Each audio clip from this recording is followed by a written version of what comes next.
Me, oh my. Do we have some stuff to talk about today? Today I've got two print-offs from a recent update for the executive order entitled Restoring Common Sense to Federal Procurement from the White House.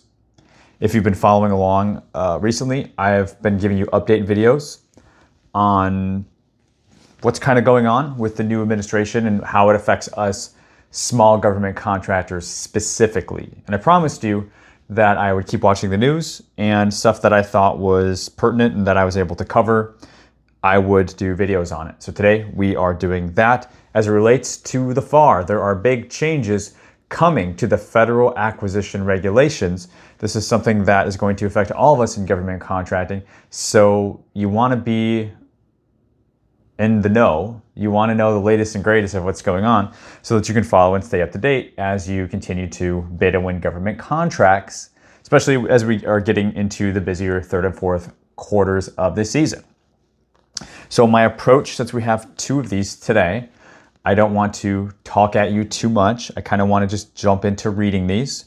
And we have the actual Restoring Common Sense to Federal Procurement document. Then we have the fact sheet for President Donald J. Trump restores common sense to federal procurement. So I'm going to save the fact sheet for a second, and we're going to dive into the main one first. And with the main one, it's broken down into 7 sections, and I'm going to kind of skip the section 1 because you can see it's like a whole half of a page. And we'll try to keep this video a bit more efficient. It just covers section 1, covers the purpose of kind of what federal government contracting is. And I think people watching this kind of know what that is. So we're going to skip section 1. Section 2, policy. It is the policy of the United States to create the most agile, effective, and efficient procurement system possible, removing undue barriers such as unnecessary regulations, while simultaneously allowing for the expansion of the national and defense industrial basis is paramount. Accordingly, the FAR, the Federal Acquisition Regulation, should contain only, I'll say it again, should contain only provisions that do not advance these objectives. Oh, I'm sorry, I'm losing my place. All that build up for me to mess it up. The FAR should contain only provisions required by the statute or essential to sound procurement, and any FAR provisions that do not advance these objectives should be removed. Section 3, definitions. FAR means Federal Acquisition Regulation. We know this much. Section 4, reforming the Federal Acquisition Regulation. Within 100, this is important, within 180 days of the date of this order, the administrator, which we talked about in another video, in coordination with other members of the Federal Acquisition Regulatory Council, the FAR Council, the heads of agencies, and appropriate senior acquisition and procurement officials from agencies shall take appropriate actions to amend the FAR. Again, within 180 days of date of this order.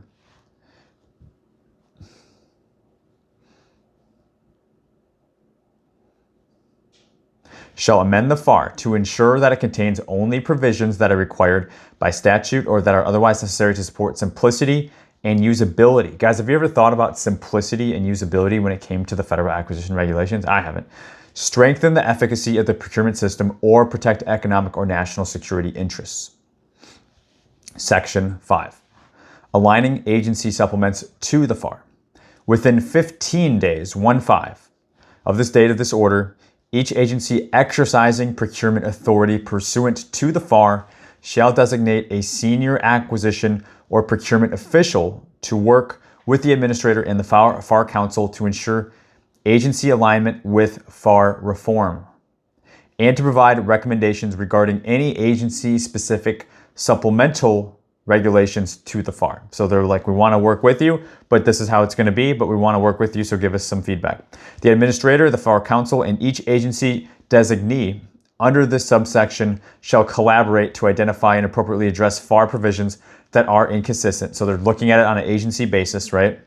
With the policy objectives described within section 2 of this order.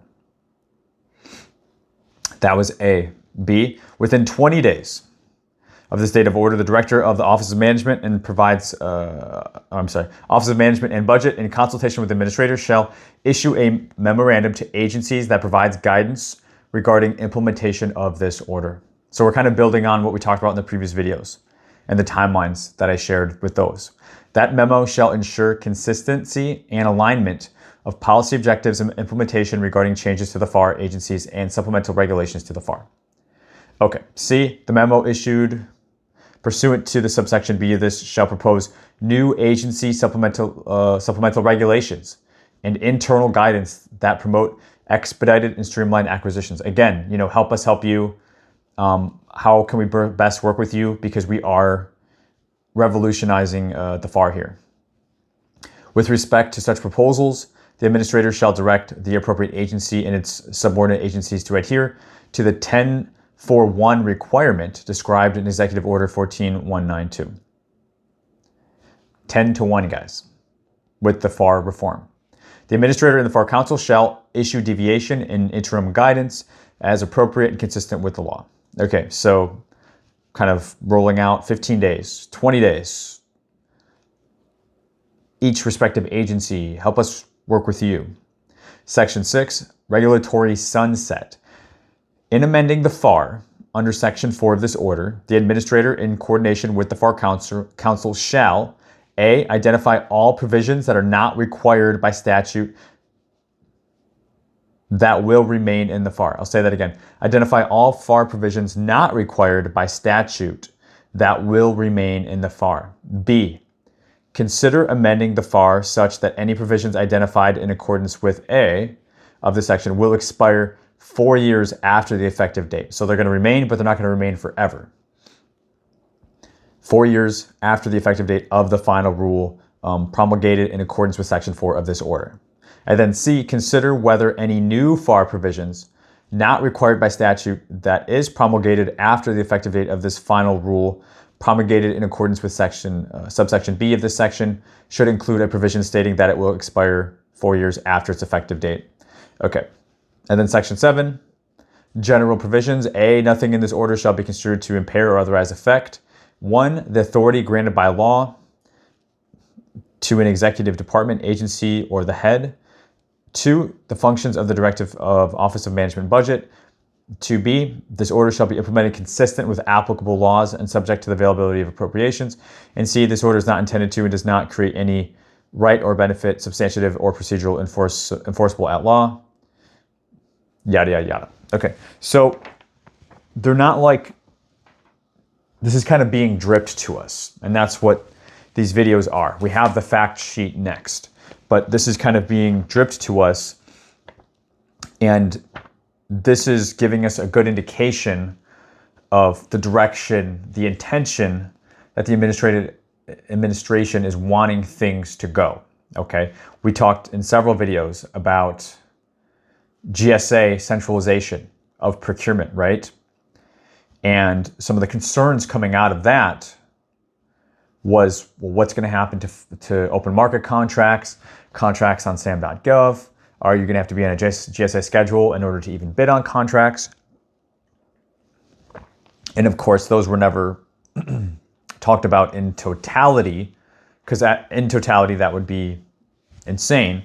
But GSA taking over a significant chunk of procurement through centralization does stand to affect some things. So now what we're covering today with restoring common sense to federal procurement, we are seeing now the FAR in the spotlight. And I think we'll see it more in the fact sheet I'm about to cover, where things are actually a bit more in favor of small business. And I forgot to mention, I think April 15th, 2025, I will link both of these down below for you to have the source links and to read these on your own and do your own research. So modernizing the procurement system today, President Donald J. Trump signed an executive order restoring common sense to federal procurement by dramatically simplifying the process. The order directs his administration to simplify and streamline the Federal Acquisition Regulation, the FAR, which governs federal procurement to ensure it contains only provisions required by statute, we've heard this before, or essential to efficient, secure, and cost-effective procurement. Agencies exercising procurement authority must ensure agency-specific regulations aligned with the streamlined FAR. The order mandates the issuance of interim guidance as needed to support reform until the final rules are published. A regulatory sunset provision will be considered, and that was that 4-year thing that we just covered. That would result in non-statutory FAR provisions expiring after 4 years unless renewed. Next, eliminating barriers to doing business with the federal government. The President Trump wants to create the most agile, effective, and efficient procurement system possible. The federal government is the largest buyer of goods and services in the world, spending nearly $1 trillion, yet conducting business with the federal government is often prohibitively inefficient and costly given the regulatory complexity. Since its inception over 40 years ago, the FAR has ballooned to more than 2,000 pages of regulations, creating an onerous bureaucracy that undermines timely delivery of high-value products and services, and amen to that. Studies have consistently found that the FAR is a barrier to, rather than a prudent vehicle for, doing business with the federal government. By reforming the FAR, President Trump is reducing bureaucratic hurdles, empowering all businesses to compete for government contracts, and ensuring taxpayer dollars deliver maximum value. Next, reclaiming efficiency for the American taxpayer. President Trump is working to simplify the federal government and free the American people from excessive regulations and bureaucracy. President Trump launched a 10-to-1 deregulation initiative, ensuring every new federal rule is justified by clear benefits and accompanied by much larger deregulatory measures. At every step, President Trump is promoting the use of commercial options, letting the market drive innovation, which is great for small businesses, and deliver high-quality, cost-effective solutions to meet government needs. President Trump establishes a DOGE to examine how to streamline operations of the federal government, eliminate unnecessary programs, wasteful spending, we know this, and then President Trump has already reduced unnecessary large government entities, terminated numerous harmful Biden expansions of government authority. So that is the fact sheet, and like I said, they're not giving it to all of us. They're not giving all of it to us yet. And that's because the story is constantly unfolding and evolving. The fact that the FAR is being reformed and what they are citing as a revolutionary reform, and they are pushing out this 10-to-1 deregulation of simplifying things, we will only know what that looks like at the start of probably the end of the year, because, right, the 180 days, they're giving us 6 months, right, to have those amendments start to come through, and who knows if things get pushed back, whatever, right? So nothing is changing in a big way overnight, you could say. And what that ultimate change will be found out in 2026, 2027 and beyond, because they have the 4-year phase out period as well. But what I wanted to share, or I want to highlight, I already shared what I wanted to share, but what I wanted to highlight in this video is the direction that things seem to be going, especially as I spoke to in contrast to GSA centralization. And there's other articles on the internet. I didn't decide to share those because they are opinion, right? I wanted to read from the source from you guys, but a lot of other sources also agree with my opinion that this is very good for small business. It's also very good for new businesses when they specifically state all businesses. They're not just talking about big business, large business, established businesses, which was more of the reading into with the GSA centralization talk. The FAR applies to everybody. The FAR is much bigger than GSA centralization. And it's very clear that the intent behind this is to reduce the FAR as being a barrier to entry. Barrier to entry means new, right? because they want to increase competition. They want to promote innovation, which largely comes from us small businesses. You know, the large businesses, they're a bit slower. They're a bit more, you know, it takes longer to turn around the Titanic than it does a little rowboat, right? And they talked about the agility. These things are all speaking to small businesses, okay? So I think this is very good news. I think it's a very good sign of the direction that things are headed into. I don't like using words like good or bad. It's just all matter of opinion. But for those of us who are new, small government contractors, many of you who follow me on the channel, this seems to be encouraging rather than discouraging. And with, you know, all the kind of the sky is falling talk going on, I think that this is encouraging. And as I said in my initial video and my subsequent videos since then, my belief from the beginning is that, yes, this is a bit of a turbulent time, but it's not necessarily in a straight axing. In a microcosm, it might look like things are being killed, things are being eliminated, but in the macrocosm, it looks more like things are being shifted around. Curious to know what your thoughts are on this. Read these articles for yourself. Like I said, I will link those up down below. Now more than ever is a great time to be doing government contracting. A lot of people are like, Derek, I don't know, should I wait? Should I get into this? There's a lot of people that are putting the brakes on federal government contracting, just waiting for the ashes to kind of fall, if you will. Not sure if that's the right analogy, but there's contracts being awarded every day. As I already mentioned, you know, we're in the third quarter, we're easing into the fourth quarter fairly soon. Things are warming up. More contracts are being bid, more contracts are being won. If you're not in the game, you are missing out. This is the opportunity for you to win your first contracts this season before September 30th. This is your opportunity to build your past performance. This is your opportunity to, you know, go on site visits, build relationships, or even tap relationships for those of you who have won a couple contracts, but you're like, it's not enough money, Derek, I need to win more contracts.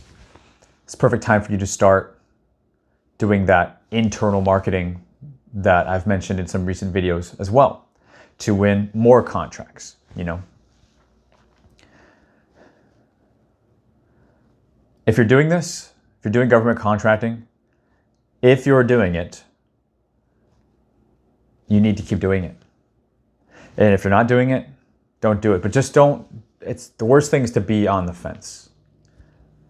Okay? Because there's always going to be times of trials and tribulations. We know this in all areas of life. And our attitude, our actions, these are the few things that we actually get control, choice over what we decide we're going to do. We can't decide what the outcome is going to be per se, but we can put everything we have into it.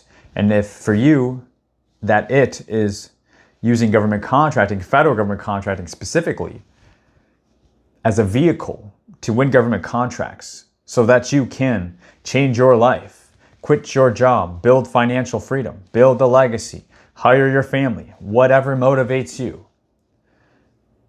Federal government contracting remains a vehicle for that and potentially becomes an even more viable means to do that once the FAR is reformed, to reduce barrier to entry and to celebrate agility and innovation that small businesses are bringing, that which they are telling us are the drivers and the motivations behind the FAR reform. And if you've been in government contracting for half a second, you know the FAR is more prohibitive than it is anything else. And all this back and forth with like middlemanning, and I mean, we can talk about specific things here.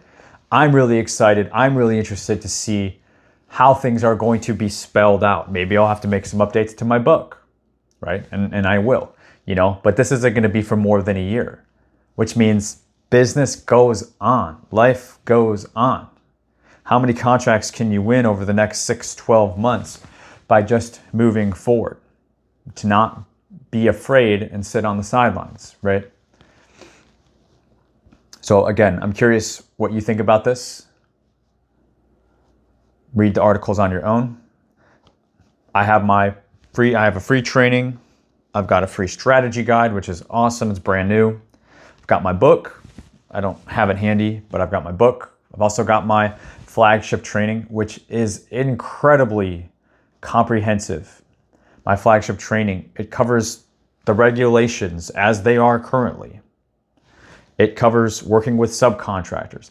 More than half of it is focused on proposal writing, because I know that's what you guys and gals need the most help with. It focuses on what do you do to win a contract, or rather what once you win the contract, and segues into how do you manage the contract, because it's not just about winning, you also have to do a good job, right? So what does all that look like? Whether it's through self-performance lens or through a middlemaning lens, okay? We take both approaches. It's very comprehensive. We have more than 100 lessons. It's gonna take a minute for you to go through it all. And by a minute, probably at least a few weeks to a month. It's a lot of content. It's probably too much. But it's not dripped to you in a way where you have to. You can jump around, okay? So that regardless of what stage you're at, you can just kind of jump in, and then you will appreciate the comprehensiveness. So that is my flagship training. It is very good. And I know it's very good because I've been spending my time and my money actually going through other people's courses. And I will say mine is very good. If you have any doubts, mine is very good. Feel free to email us at support@govkidmethod.com. The amount of effort, iterations, updates I continue to make to the program. If it's something that you're needing help with on that level, more than a book, more than a strategy guide, more than a free training, shoot us an email, give us a call. I've got that information on my website as well, govkidmethod.com. Let us meet you where you're at. If you have some questions, you're unsure, oh, does it cover this? Does it cover that? We don't cover how to register on SAM. Okay, there's plenty of free videos for that. This is for people that are registered in SAM. You got your cage code. I mean, you can take it, but I don't show you how to register on SAM. I show you how to get to work, do actual work. I give you real work to do. And then you start doing it and you're like, wow, things are starting to happen. That's the difference between just listening to countless hours of somebody droning on. There's a difference between that and then actually being forced to do work to get real outcomes, which is my approach to teaching. That is my style, along with my no BS, no fluff approach, which if you know me from the channel, of course I take that same exact approach. I take even more of that approach because I don't want to waste your time even more if you're investing money in something like the flagship training. Okay, it's straight to the point, screen shares, how-tos in the proper order, what you need to get it done, nothing more, nothing less, okay? So yeah, I think we'll go ahead and end it here. Again, let me know what you think about restoring common sense to the federal procurement, guys. And let me know what you think of these update videos, and I will see you all in the next one. Take care.